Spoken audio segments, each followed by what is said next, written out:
Hello,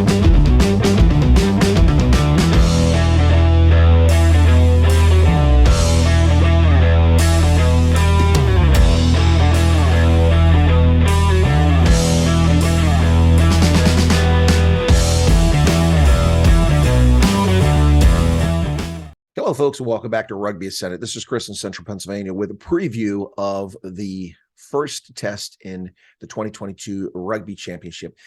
The Springboks host the All Blacks at Mbombela Stadium in Nelspruit in South Africa on Saturday, the 6th of August, 2022.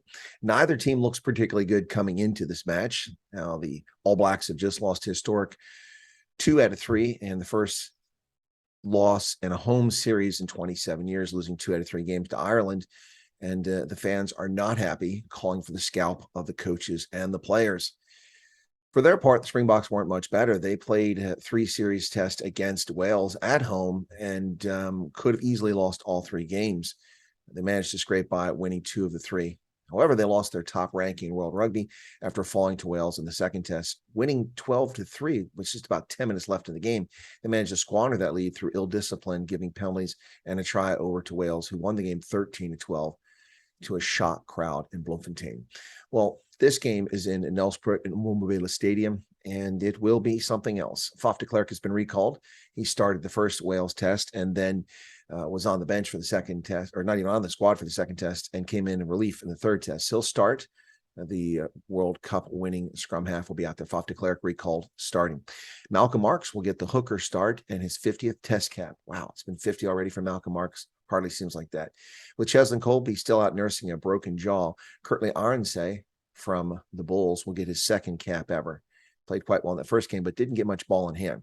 As I said, the Springboks were not at all convincing against Wales. And New Zealand, the All Blacks for their part, people are in scramble mode. This is a religion in Kiwi land, rugby. And what's happened in this last 5 tests, with them winning only 1 test match, has got Kiwi fans up in arms. They're angrier.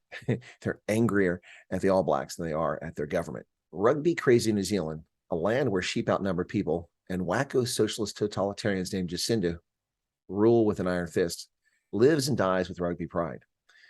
For the Springboks, we're likely to see box kicking, that boring style of play, playing for territory, and to win penalties and scrums. Key for New Zealand in this game is to avoid penalties, particularly at scrum time. They'll be under a lot of pressure where South Africa has the advantage in the scrum. Now, after the disaster, losing 2 out of 3 to Ireland at home, Ian Foster is under tremendous pressure.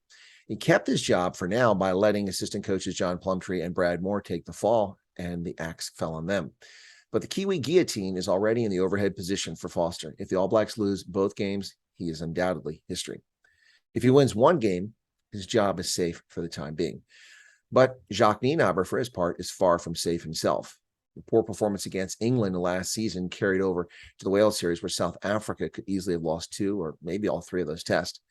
Nienaber could be facing a similar situation that confronts Foster. He wins both at home, and regardless of how they play, his job is safe. Lose 1, and the moans begin to grow louder. Lose both of these games at home to the All Blacks, who are licking their wounds, and he's likely in jeopardy. Now, Brodie Retallick is unavailable following a fractured cheekbone against Ireland. He'll be out, and we've seen a few changes in the Kiwi lineup. 3 changes for South Africa are, as I mentioned previously, Faf de Klerk comes in at scrum half. Malcolm Marx gets the nod at hooker for his 50th cap.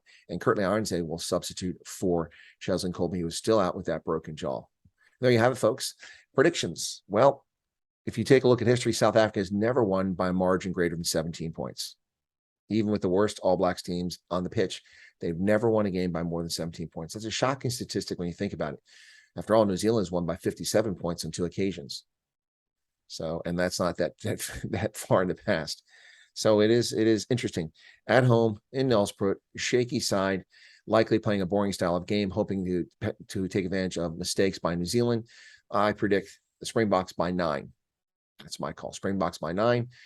So likely score will be 26-17, something like that. So that's my call. My prediction, Springboks win by 9 in Nelspruit, and they take the lead in the Rugby Championship. Second game following up on this will be Australia traveling to Argentina to take on the Pumas.